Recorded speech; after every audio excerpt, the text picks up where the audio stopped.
ज़रा नजम सेठी साहब वाला क्लिप चला दीजिएगा, उनकी जो प्रेडिक्शन है, और उसके बाद आमिर ज़िया साहब से उनकी राय जानूंगी। ये एक प्रेडिक्शन है, पेश गोई है नजम सेठी साहब की। कितने % आप कह सकते हैं कि ऐसा कुछ होने जा रहा है, या आप इससे एग्री करते हैं या डिसएग्री करते हैं आमिर ज़िया साहब? देखिए, बहुत सारे इश्यूज जो है हमारे यहाँ खुले हुए हैं। उसमें मतलब इंतखाबात की लेजिटिमेसी से लेकर नए सूबों की या नए इंतजामी यूनिट्स की बनाने तक, पार्लिमानी निज़ाम डिलीवर नहीं कर रहा, उसके ऊपर तनकीद हो रही है। 1973 के आइन के ऊपर लोग बात कर रहे हैं। NFC जो है, बहुत सारे इश्यूज खुले हुए हैं। मगर जो मैंने शुरू में बात की थी कि कोई भी तब्दीली आनी चाहिए। जब सिस्टम डिलीवर नहीं कर रहा तो आप तब्दील करते हैं, बेहतर बनाते हैं। तो उसमें तासुर ये ना जाए कि इंतकामन हो रहा है, उसमें तासुर ये जाना चाहिए कि मुल्क को जरूरत है, ये अवाम की फलाह बहबूद के लिए हो रहा है, और उसके लिए एक मिनिमम, मैं नहीं कहता कि 100% इत्तेफाक का राय होता है, लेकिन एक मिनिमम लेकिन मेजोरिटेरियन किस्म का आपका एक इत्तेफाक का राय होना चाहिए। हर चीज मुमकिन है, और कहने को हर चीज मुमकिन भी है कि जो यहाँ पे अभी तक जो हमने देखा कि नए इंतजामी यूनिट्स की बात आती है, मैं सूबे का लफ्ज़ इस्तेमाल नहीं कर रहा जानबूझकर, तो उसमें एक बड़ा हमारे यहाँ अकली बहस की जगह, मंतकी बहस की जगह जज्बाती बहस शुरू हो जाती है। और वो तारीख से मतलब उसका कोई उसमें जड़ें नहीं होती कि हमारे यहाँ सूबे किस तरह से बने हैं, हमारे यहाँ माजी में 70 से पहले क्या हालात थे, 1 यूनिट कैसे तोड़ा गया, जब पार्टीशन के बाद पाकिस्तान बना तो कितने सूबे थे, और उसके अंदर जो है कितनी प्रिंसली स्टेट्स किस किस तरह से शामिल हुई, एक अलग वो है। तो ये भी लोगों ने, बाद लोग तासुर देते हैं कि जी कोई बड़ा मुकद्दस किस्म का एक हमारा मतलब है, हर सूबे की वहदत है, ऐसा नहीं है। और उसमें हमें पता है कि जी कौन सा सूबा किस तरह बना।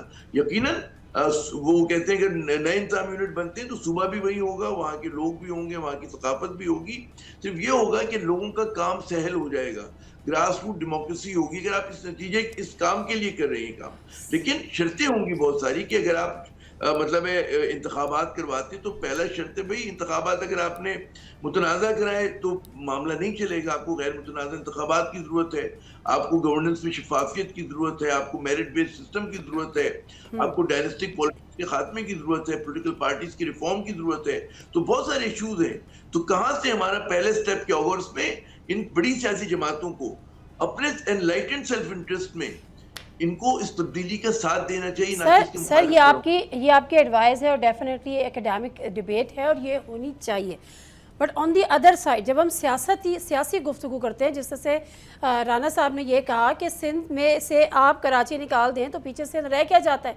90% रेवेन्यू जनरेट जो सिंध का है पूरे, वो कराची कर रहा होता है। तो और फिर पीपल्स पार्टी की अपनी पॉलिटिक्स, कैनाल वाली एग्जांपल भी राना साहब ने दे दी कि उस पर पूरा जो है वो बंद हो गया था, नेशनल हाईवे। तो पीपल्स पार्टी के लिए ये कैसे तस्लीम करना मुमकिन होगा? देखिए, सिंध की सियासत और माशरत और उसका जो असल महवर हुआ करता था, एक जमाने में हैदराबाद हुआ करता था, खैरपुर की स्टेट अलग हुआ करती थी। अंग्रेज ने जब फतह किया सिंध को, तो शुरू का जो उनका मतलब जो कराची था वो तो अंग्रेज का बनाया हुआ है, उससे पहले तो कोई वजूद नहीं था।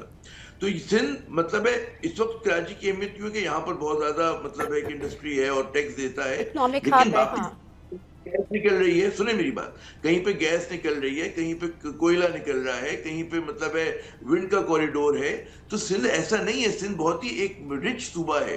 यहाँ पर मतलब है मेहनतकश लोग हैं, जफाकश लोग हैं, यहाँ पे खेत खलियान बहुत अच्छा होते हैं। तो जब आप रिऑर्गेनाइज करते हैं तो उसमें हर इलाके की तरक्की जो होगी इक्विटेबल होगी, बराबरी की बुनियाद पे होगी। फिर ये नहीं होगा कि कराची बहुत ज्यादा है सारा कराची रख लेगा। बिल्कुल ठीक है।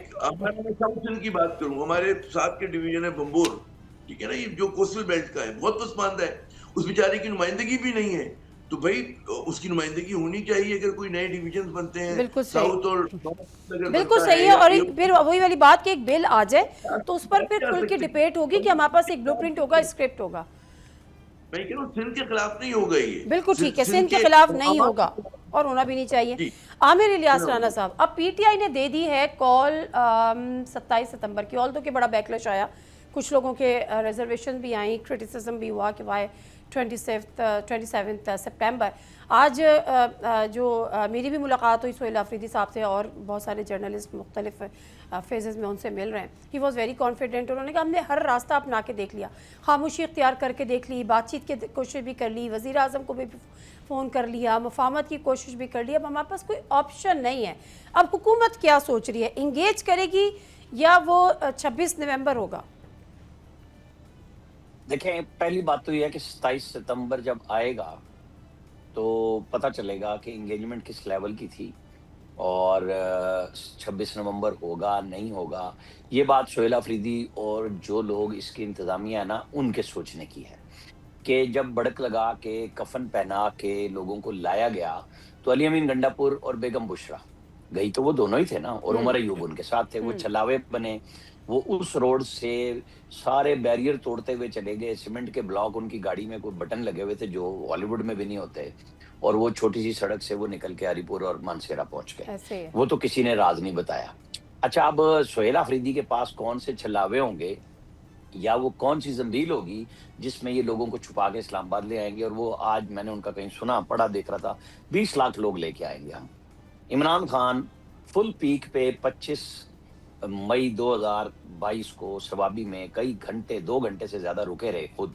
पहले तो वो लेट आए थे क्योंकि गाड़ियां खड़ी कर दी थी, बंदे नहीं थे। फिर 26 नवंबर का भी आपने देख लिया, और पहले वो इस्लामिक टच देते हुए निकल गए थे। तो ये सोहेल अफरीदी जिनके ऊपर पीटीआई के अंदर बहुत बड़ा बदएतमादी का इजहार किया जा रहा है मुख्तलिफ, चाहे वो पाकिस्तान से बाहर बैठे लोग हैं या यहाँ पे हैं, और फिर इनकी मुलाकातों का आ गया। तो ये जो तासुर दिया जा रहा है आज कल में मीडिया मीटिंग्स, इंटरव्यूज, तो ये बिल्कुल 27 नवंबर को एक महमेज देने की कोशिश है जो कि एक सियासी जमात को करनी चाहिए। लेकिन अगर आप ये कहेंगे जो भड़क लगा के आए थे अली अमीन गंडापुर, तो फिर आपको जवाब भी उसी तरह का मिलेगा जैसे पहले मिला था। आप कहें हमने सियासत करनी है, कि एग्रीमेंट करेंगे, कि हम जलसा करेंगे, लेकिन जिस तरह वो खुद अभी से अनाउंस कर रहे हैं कि हम तो लामुतनाई बैठेंगे, कोई नहीं बैठने देगा, कोई नहीं बैठने देगा।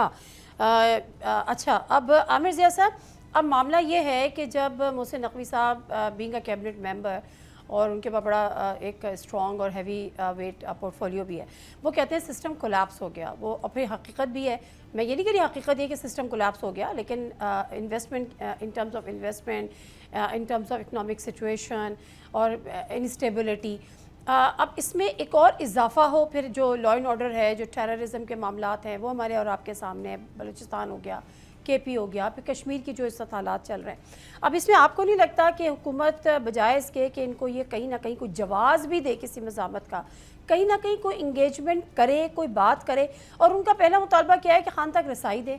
ये इतना बड़ा इशू क्यों बन गया है? कुछ ले लें, कुछ गारंटीज़ लें कि जी कोई सियासी बात ऐसे नहीं करेंगे, किसी के एंटी स्टेट बात नहीं करेंगे, पर्सनलाइज नहीं होंगे, लेकिन ये कोई रास्ता बीच का निकालना चाहिए या नहीं निकल सकता? देखिए, यहाँ तक तो बिल्कुल बात दुरुस्त है कि सिस्टम डिलीवर नहीं कर रहा। सिस्टम डिलीवर नहीं कर रहा। कुछ आपने मईशत के इशारे दिए, स्टंटेड ग्रोथ के, हमारे हर 10 में से जो 4 बच्चे स्टंटेड ग्रोथ का शिकार हैं।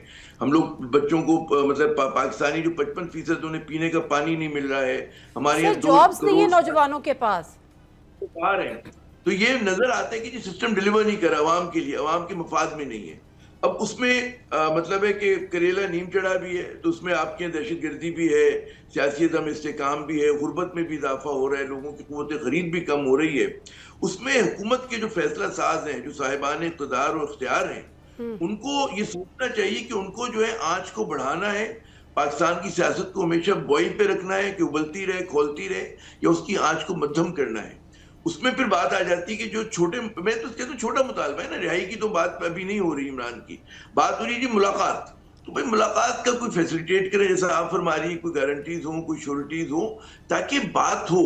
अब अगर ये जो इतलात आ रही है कि जो उनकी तबीयत खराब है, उनकी आंख की बिनाई चली गई है, बाज आई के हाथ उनके राशा आ गया है, अब ये चीजें जो हैं जाहिर है, अगर और खुदा ना खास्ता खाकम बदहन अगर कुछ और चीज हो जाती है, तो फिर हमारे मुल्क में तकसीम की क्या सूरत हाल होगी?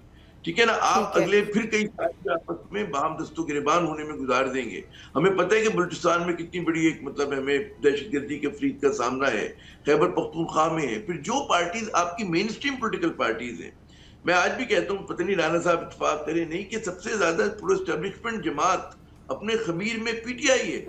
अगर रिफॉर्म करना हो तो ठीक है ना, तो आप उसको क्यों वहां तक धकेल रहे हैं कि वहां पर कोई फिर ऐसे मुहिम जो लोग पैदा हो जाएंगे, वो कहेंगे जी मतलब है तंग आमद बजंग आमद, जिसका इशारा अभी दिया भी। बिल्कुल ठीक है, बिल्कुल ठीक है। राना साहब, एक लास्ट वन लाइनर आपसे लूंगी, जो इन्होंने कहा कि कोई एग्रीमेंट कर लें, कोई तय कर लें, कुछ वो कर लें कि जी आपने इस चीज़ के अलावा कोई और बात नहीं करनी है, लेकिन एक्सेस दे दें। क्या ये पॉसिबिलिटीज़ में से है?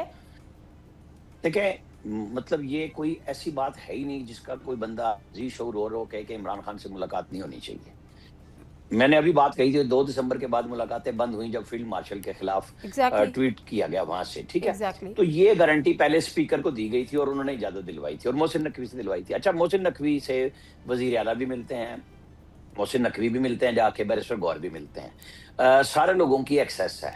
तो ये तो बात पीटीआई के अपने सोचने की है कि कौन किस किस्म का गारंटर होगा कि वो मुलाकात करा दें। लेकिन मैं ये समझता हूँ कि जिस जबर या दबाव को वो कह रहे हैं कि अब हम ये जबर तोड़ देंगे, तो मुश्किल हो जाएगी बात। ठीक है, ये बहुत अच्छे अंदाज से भी हो सकती है बिल्कुल कि सही। जी इमरान खान से मुलाकात होनी चाहिए। हमारे लोग, वो जो काफिला चलता है, जब मुलाकात तो इमरान खान की बैरिस्टर गौर से करा रहे थे, जिस दिन उनको पहले दिन पे हाँ लेके आ हाँ रहे थे हाँ हॉस्पिटल, इनको कहा गया था, मोहसिन नकवी ने कहा था और बैरिस्टर गौर इसको मानते हैं कि मुझे कहा गया कि आप जाएं, इमरान खान को एम्बुलेंस में लाएं, हॉस्पिटल लाएं और हॉस्पिटल में फैसला होगा कि हफ्ता रखना है, 2 हफ्ता रखना है, फिर बाकी होगी। वहां अल्लामा राजा नासिर अब्बास, महमूद खान चकज़ई, बाकी लोगों ने कहा नहीं, 6 के 6 लोग जाएंगे, आप अकेले नहीं जा सकते। उस पर ठीक डिस्ट्रस्ट किया। उसके बाद की सिचुएशन देख लें कि फिर आप शर्तें लगा रहे हैं ना, ज़रबे लगा रहे हैं, कुछ नहीं ले सक रहे। अभी भी सोच लें, सियासी तौर पे फैसला करें कि अपने लीडर तक आपकी रसाई खुल्लम खुल्ला होनी चाहिए, ताकि आपके पास मैसेज तो हो कि चाहना क्या है, वो क्या चाहते हैं, आप क्या चाहते हैं। बिल्कुल इधर ठीक। उधर की है ना कि यार लोगों का कारोबार चला हुआ है उनकी गुफ्तगू के नाम पे।